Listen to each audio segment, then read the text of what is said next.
Have you ever wanted to increase sales? How about grow your company? I know I sure as heck have. And that is why I'm super excited to have Bill Durant, president of Xveris Media, here today. And he is so impressive. All the companies he's worked with, he is the new best-selling author of Digital Stone Age, How the World's Most Successful Advertisers Use Traditional Thinking and Innovation to Drive Growth. Now, if you've ever thought about doing something on YouTube, you probably want to learn from someone who's won YouTube Ad of the Year award.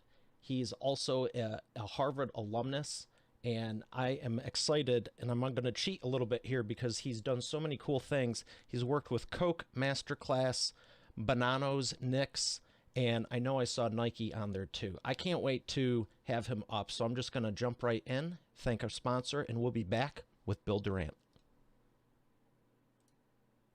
Every business needs a book, including yours. Visit freebusinessbookpublishingcourse.com today to learn the 7 steps to publish and promote your nonfiction lead and profit-generating business book in 8 weeks. Once again, that's freebusinessbookpublishingcourse.com.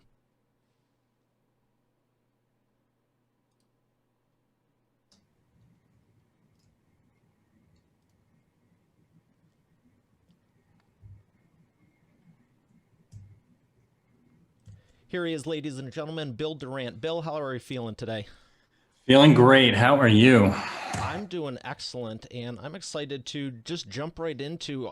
You have such an impressive resume, and I know you've helped thousands of people. And just, I want to know more about what does it take to get to that level, and what should someone that owns a business right now, if they're thinking about doing ads, what's the first thing you could say they should really focus on? Because I'm sure we could go for 8 hours on here's all the steps, but what's the starting point?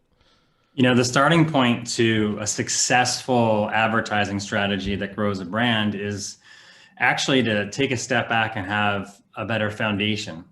So Okay. if you have a stronger foundation, you're delivering a superior customer experience, and you're actually putting out, a true standard of why your business exists and what differentiates you. And that's something that you can articulate.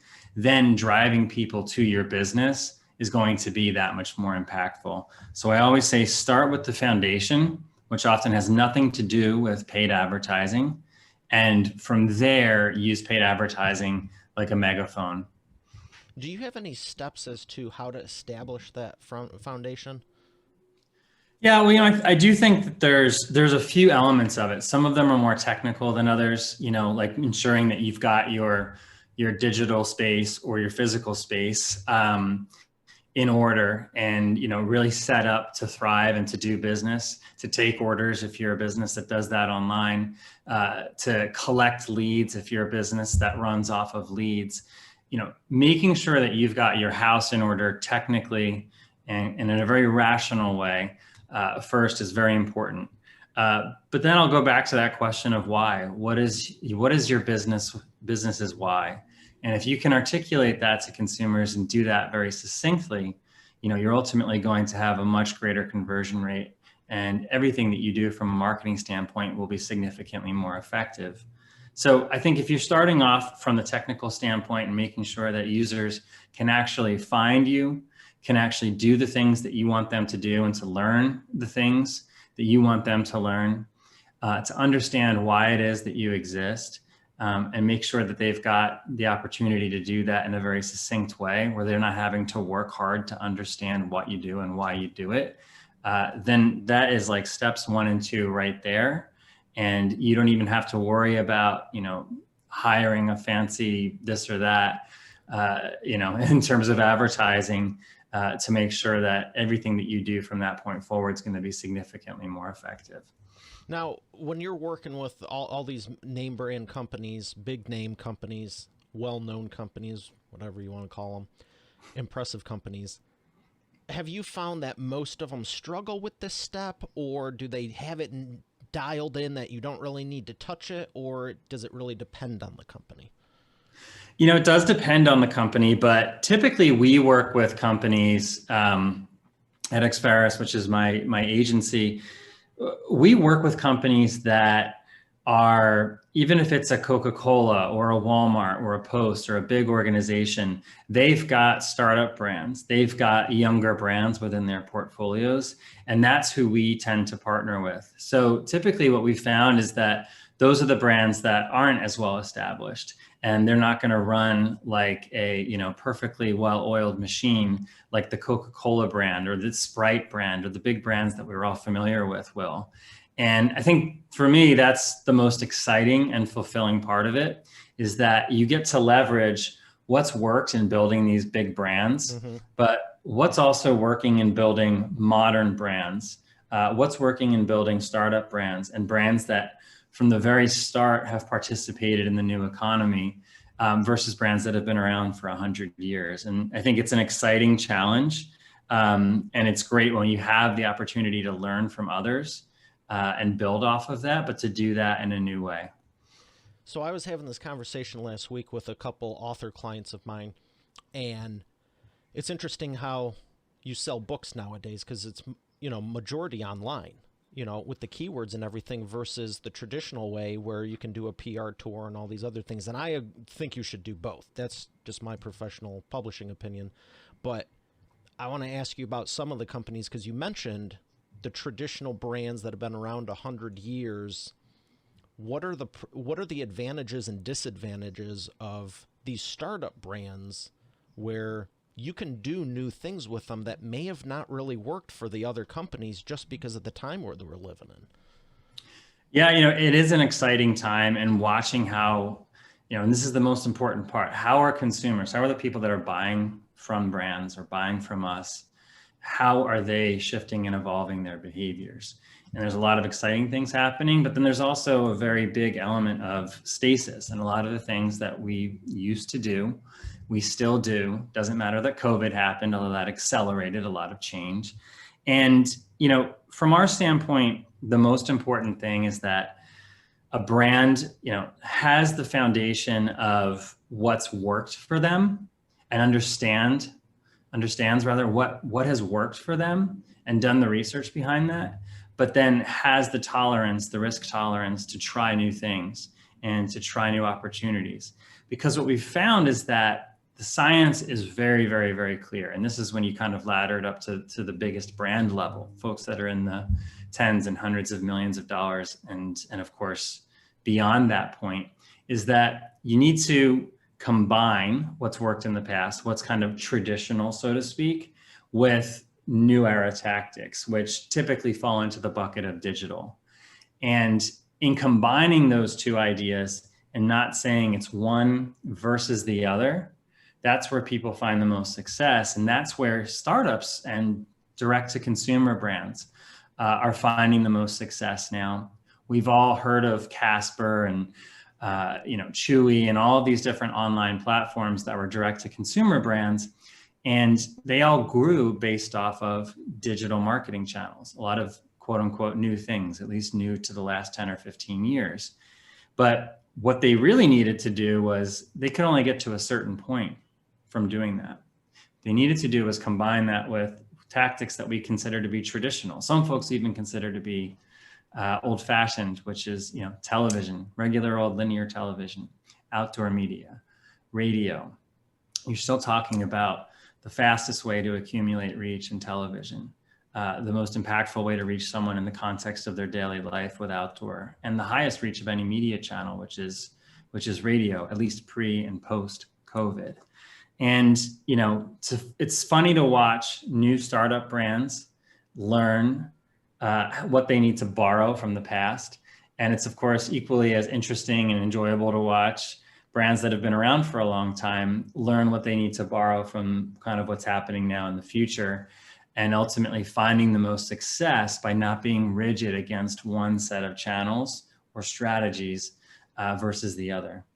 That's a huge expert authority insight, being flexible with what you're doing, because like you're saying, the older brands, they may have never done keyword optimization on multiple platforms because they didn't need to. You go on TV, you say something, everyone's buying it, especially in the early days. Conversely, if you've never done anything on TV, I want to ask you, if someone's only doing social, email, digital, they're going up the ladder here on the digital side, keyword Mm-hmm. optimization on Google, stuff on Amazon for keyword research. And then you have this side with the radio, you have the TV, you have the publicity and all that. And I'll put publicity in the center because that's getting a lot really blurred lately. But TV, radio, and any traditional means, how far do you think a company can grow? What are the biggest companies that are only digital, and where are they getting for a market cap It's versus the funny. larger companies or the Yeah, old traditional advertising?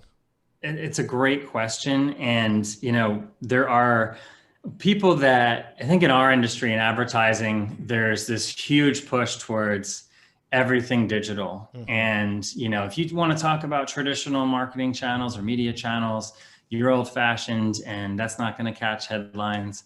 And there's a lot of people that have kind of positioned themselves as contrarians in the market and said, is that really true? Is that really what works the best? And what they found is, a lot of them have kind of asked this question now for the last 5 or 10 years of what truly great brand has been built without ever doing any traditional marketing, exclusively online.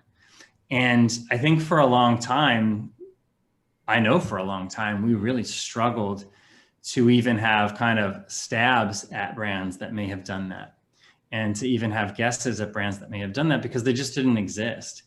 And so, those brands were inherently limited in terms of their ability to grow because they were never leveraging, traditional channels that gave scale, that gave reach. And I think there's a few reasons for that. Number one, it helps a lot to have the impact and the scale of a radio or the impact and scale of television. But it also builds trust. When a brand is on television, we implicitly trust that brand more than a brand that we've never seen on TV. So you can talk about TiVo and DVRs and no one's watching commercials, but at the end of the day, when you run that kind of marketing mix analysis, TV still works for most brands in most scenarios, not all the time, of course. And I think that's really shocking to people. And what they didn't realize was how much they were limiting themselves by not participating with television. The good news is that for any of those channels, and this learning we found is pretty universal. So if you're growing a small business all the way up to a huge brand, this learning is universal of I'm utilizing digital channels. We have a number of brands that only use digital. And part of the reason why is that that's just where their budgets are at. They can't afford big, massive, campaigns. So we found is that those brands will grow utilizing those digital channels, and they'll benefit from bringing in something from kind of the real world or a traditional channel or something more tactile and tangible to their business. So for a big brand, that could mean something like outdoor or radio. But for a smaller brand, that might mean something like trade shows or other types of in-person events. Like you said, publicity is really straddling the line. Publicity is a good thing no matter who you are or where you are. That's for sure. And that's what's really exciting is that this kind of essentially universal learning of if I can implement the best of what's working for me digitally and then augment that with other things that really reach people in the real world and continue to help me build trust and exposure, that's how I know I'm going to be most successful. And once you hit that insight, the kind of dogmatic, rigid approach to marketing goes away and your results and your ability to grow increase substantially. Well, I appreciate you for sharing that. I know you want to take a quick second, but I wanted to ask you about let's talk about the press releases, because when we were talking about the publicity getting the gray area, I think, again, you start down here with, and it's not to say they're any less, it's just on this side, you have SEO and digital stuff, and then there's a mixing point, and I'd say that's the press releases, because the press release essentially goes out digitally, but it gets picked up traditionally, and that can be like the accelerant juice. So we're obviously saying that both sides are good, but would you say that you should start on one or the other, depending on where your business is. And there's a timing component to this, as it, if you're digital only, at some point it sounds like you should entertain traditional once you have that risk tolerance and budget, frankly, to be doing it. Yeah, I think that's fair to say. And traditional may mean, like I said, traditional may mean participating in a in-person trade show, assuming, those will happen again, hopefully soon. It may mean participating in something, that's, if you're a local business, something that's local to your community, a local community event. It's not just making sure that you've got your digital house in order. What I will say is that starting by having your digital house in order is imperative for almost every business.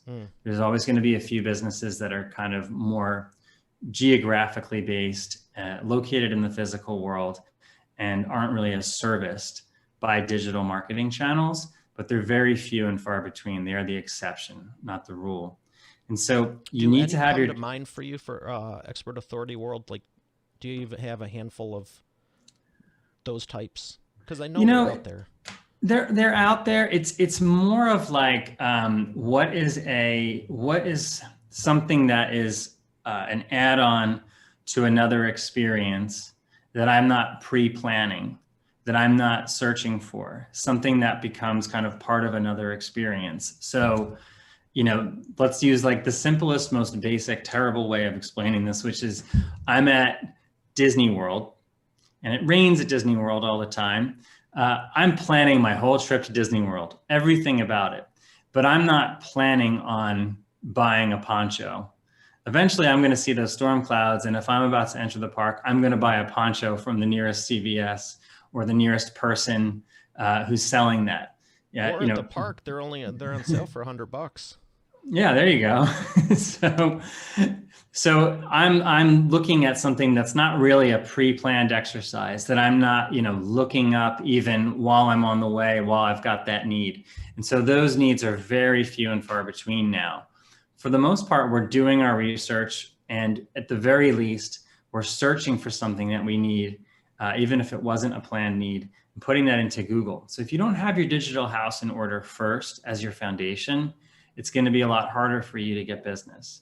And if you've got that in order, that's when it's much easier for you to move on and start doing things like you said, like publicity. Because now when people learn about what you've got going on, what your news is, they've got somewhere to go and there's something they can do about it. And that is so critical and key, is that the journey just doesn't end right there. And then hopefully they run into you at some other point in the future. The journey can actually start from there when you've got your digital house in order. How many people, yeah, it's fine. People are good. How many people do you think when they're looking for something, they immediately do a search for it versus call someone or text someone or? Oh, these days it's, here's what I will say. The vast majority of people are doing a search for it.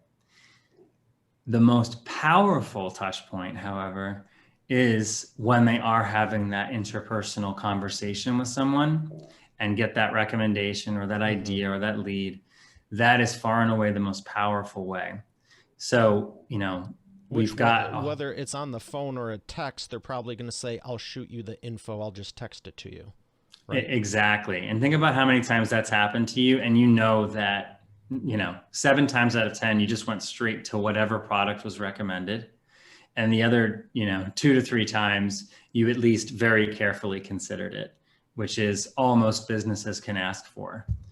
And that's, that's the foundation of word of mouth marketing.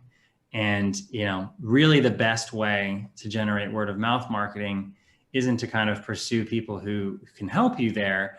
It's to have a great product experience in the first place.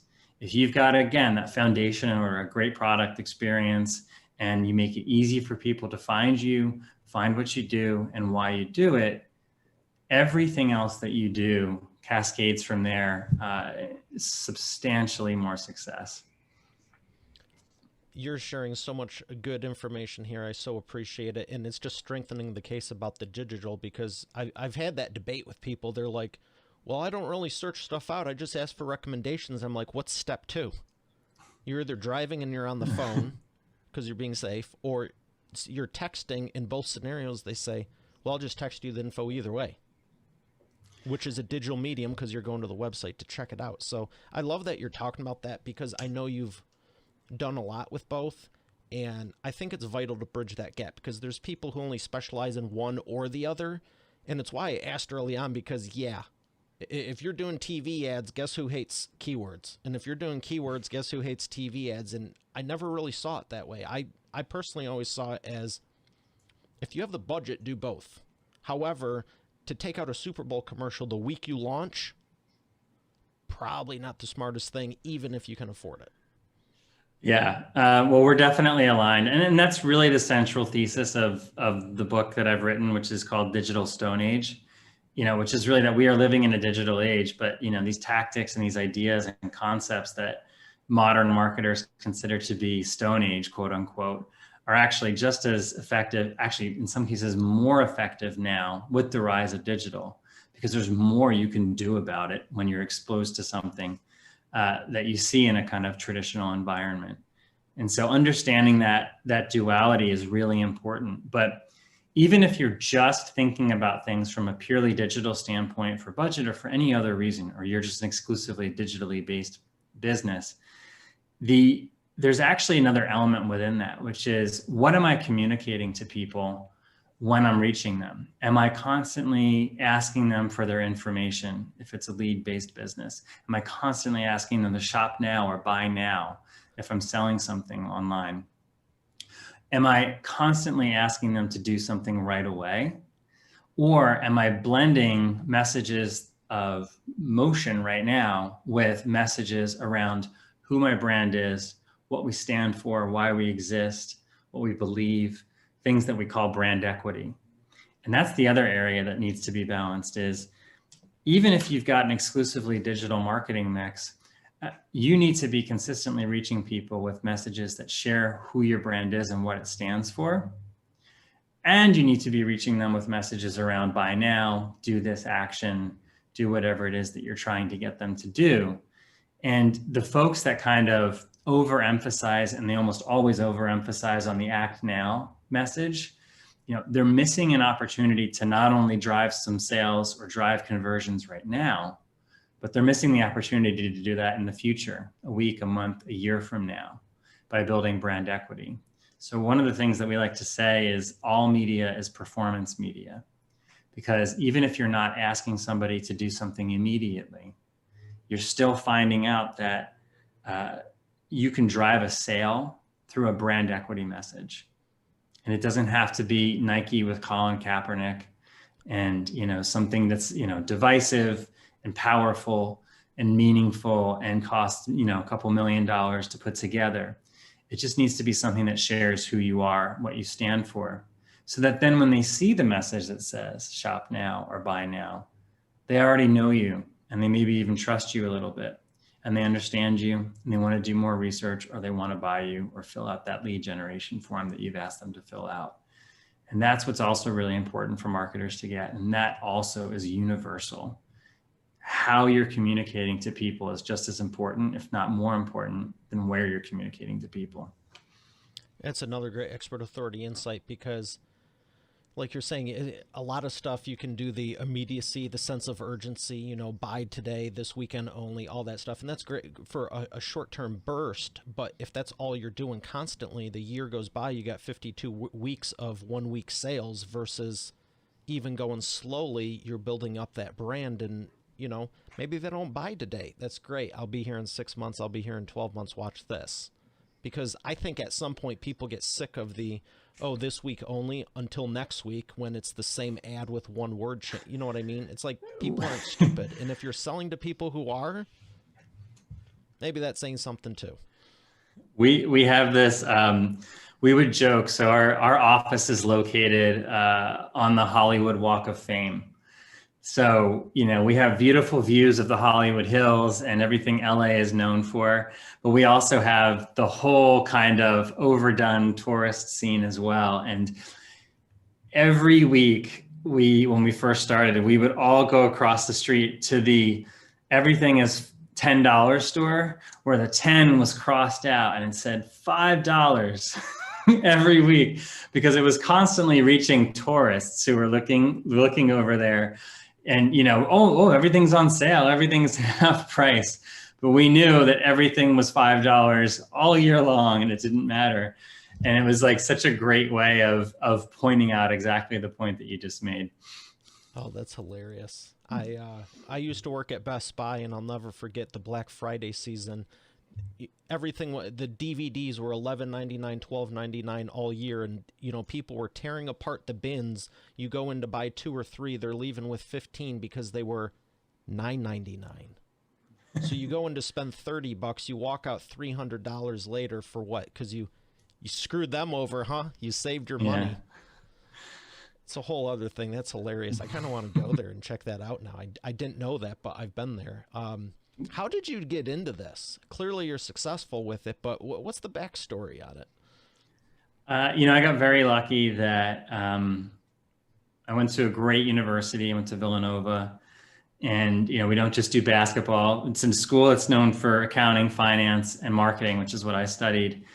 And while I was in school, I spent some time in Australia and needed to kind of fill my days, and ended up getting a role consulting for Fox, for 20th Century Fox at the movie studio in Sydney, and got exposed to all the facets of marketing, and knew that this was the career that I wanted. And the first role that I got offered outside of college was to come to Los Angeles and work in media and advertising. And it's been 18 great years ever since. But I think a lot of it is because, what really appealed to me is how do you combine very rational, logical, spreadsheet-oriented thinking with creative thinking, and bringing brands to life in the world and going beyond the numbers. And, being able to do both of those things on a daily basis has been really fulfilling. I that's inspiring, and I can relate to it because, especially with EA interviews, there's a creative aspect of it for sure, and I designed it that way. However, we got multiple spreadsheets to keep track of everything, because this isn't just like happenstance to pull off what I'm doing. So I think it's great because we've been talking about both sides, that duality you've been talking about. And I think so many people focus on one or the other, and the synergy you create when you combine them is pretty limitless, isn't it? Yeah, I like to say that it's, people like to think of many situations in life as black or white. And I like to look at situations as black and white. And, doing that and having that mindset shift, changes your perspective on a lot of things. It goes way beyond just the work that we do. Well, I appreciate you for sharing what you have. I got a couple more questions before we thank our sponsor. And one of them is, what's been the biggest transformation you've been able to give to a client so far? Yeah, we've actually we've done a lot of we've done traditional marketing for years, and now we're going to get into digital. But actually, for one of our largest clients, we transitioned them from being all digital to proving to them that they needed to utilize television and outdoor to reach more people and to grow their business beyond the $500 million business that it is, or that it was. And they're now at a point where that business is $750 million. And we know that their expansion into TV and into buying and planning TV in a very digital, modern way, not just trying to go by all the old rule book, but doing everything more efficiently, has really, I think, helped them radically transform their business, and complemented the phenomenal work that their sales team has done in getting the brand into more locations. And, we couldn't be more proud of that transformation and that growth.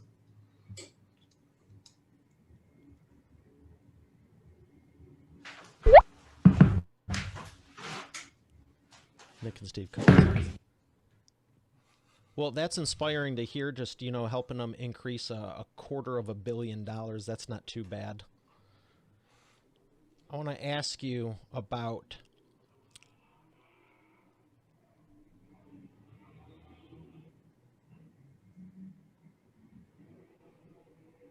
Can you hear me? I can hear you. Okay.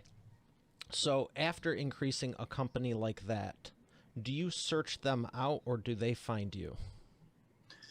A lot of it comes from them learning about us and from people that they trust within the industry, and then having that conversation of, okay, we've seen what you've done here. How could you apply that to our business? And, getting specific. And that's been really powerful for us. I think the other thing that we've done to help people find us is to share some of what we've learned. It's not just, digital stone age. It's, making sure that we've got white papers out in the industry and that we've got our name out in the industry so that people can experience some of what we have to offer from a strategic standpoint, and then ask us again, how can you apply this to my business and be specific to my business? Okay. Is there a point where, like in a revenue amount, is there a point where you would say be at this level or above before even considering radio or TV? Not necessarily, in the sense that there are a lot of brands that aren't generating much sales, certainly aren't generating a profit, but have really strong financial backing. And, brands like Bai, so the BAI, the drink, yeah, they just went for it and went straight into mass advertising on television with Justin Timberlake and outdoor and radio and you name it. And we're able to generate growth and achieve their business goals of acquisition that way. If you're a brand that's looking for a sustainable approach to advertising, we tend to be digitally focused up until, probably like the $200 million range. But you can now be active in these channels, and that's for national brands, by the way. For local brands, you can be much smaller than that. We tend to activate those channels, though, now for brands at an earlier level because there are more efficient and effective ways of buying traditional media that don't necessarily require big 7-8 figure price tags. And that's what's really exciting for us, is that everything is being democratized in terms of how we buy, which means that everything is being democratized in terms of what we can offer to brands confidently that we couldn't do, just 5 years ago. So you're saying all the way to 200 mil for digital, if it's a national brand, and would you say maybe 20 to 50 if it's local or regional? Yeah, I mean, I think, if you're in a larger market like a New York or Los Angeles, all the way down through the top 10, you probably would want to be, comfortably inside that 8-figure in annual sales range before you started jumping into those touch points. But for smaller markets and smaller geographies with less folks, you can go pretty far down. You can go down into the 7 figures in sales and still have TV be a relevant and appropriate choice for your brand. One of the things that we see all the time is for folks who are still subscribed to cable is, there's still a strong and healthy kind of local business ad block that runs every hour. And, those are businesses that are in the 7 figures and, are looking to grow and to grow their revenue and to grow their scale within this particular geography. And for them, TV is appropriate and they found the right way to buy it and scale it.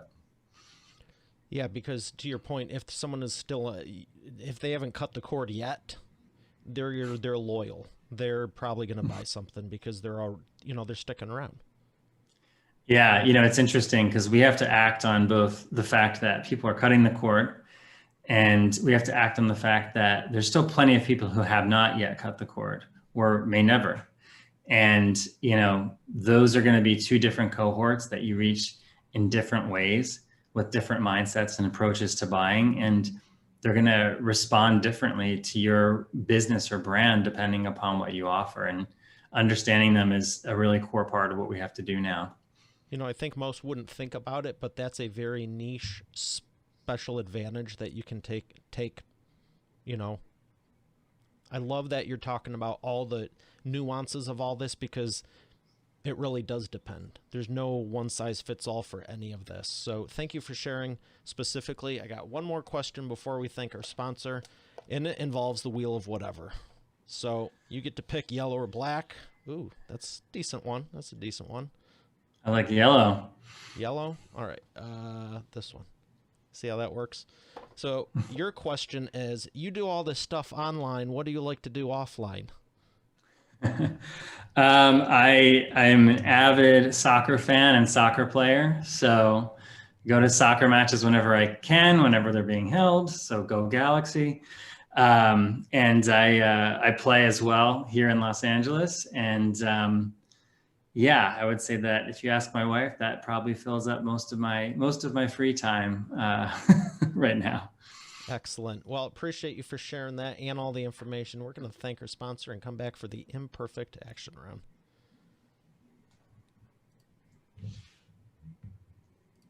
You're already the expert, but have you transformed your expertise into a tangible asset that will generate and qualify leads while increasing profit for you 24/7?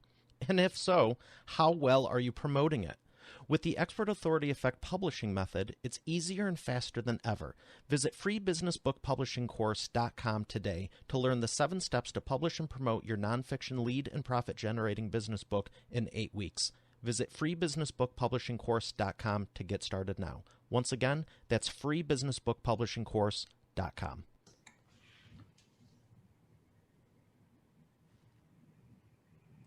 And we are back with the imperfect action round. Bill, are you ready to take imperfect action? Born ready. All right. 3 questions for you, 60-second or less answers. The first one is, what is the fastest path to the profits? Fastest path to the profits. Get your digital house in order. Understand the why of your business. And of course, ensure that when you do have marketing, you've got something to say and somewhere to actually drive people to that's going to convert them. Fantastic. I got all 3 right. I had them in my notes. I was like, please say it, please say it, please say it. All right, number 2. What is the biggest problem you see your prospects making and the fastest way for them to fix it? Rigidity towards one mode of thinking. So we've talked about that quite a bit. And whatever that mode of thinking is, there may be something that works best for your brand or business, but it's probably going to work better when it's combined with something else that may not feel like it's in the same family. And that's where we see the most success for marketers and for brands. Excellent. Number 3, what is the best way to maximize customer lifetime value? Oh, you have to be service-oriented organization. You know, we say all the time that we are a media agency at Exveris Media, but the reality, you know, that's what we only say to the outside world. Internally, we say that we are a customer service company who happens to be extraordinarily good at media and advertising. I like that. What books would you recommend for Expert Authority World? Aside from Digital Stone Age, my favorite book, you know, I think there's a couple of books out there for business leaders. Ego is the Enemy is one that I've recently read, and it was just a fantastic approach on the psychology of leadership. And you know, I would say that Outliers by Malcolm Gladwell is one that was particularly influential for me. Excellent. Thank you for those. And where would you like people to learn more? Well, you can visit our website for the agency, which is exverus.com, exverus.com. You can also look me up, Bill Durant, with 2 R's, on LinkedIn. And of course, you can find the book, Digital Stone Age, on Amazon and everywhere you are accustomed to shopping for fine literature. Excellent. And I will make sure that makes it onto your featured show notes page. We'll have all the links for that. So thank you for everything you've shared. I've thoroughly enjoyed it. Appreciate it. Thank you so much. This was a lot of fun. All right, Expert Authority World. We have another great one here today. I'll see you tomorrow. Have a great day. God bless.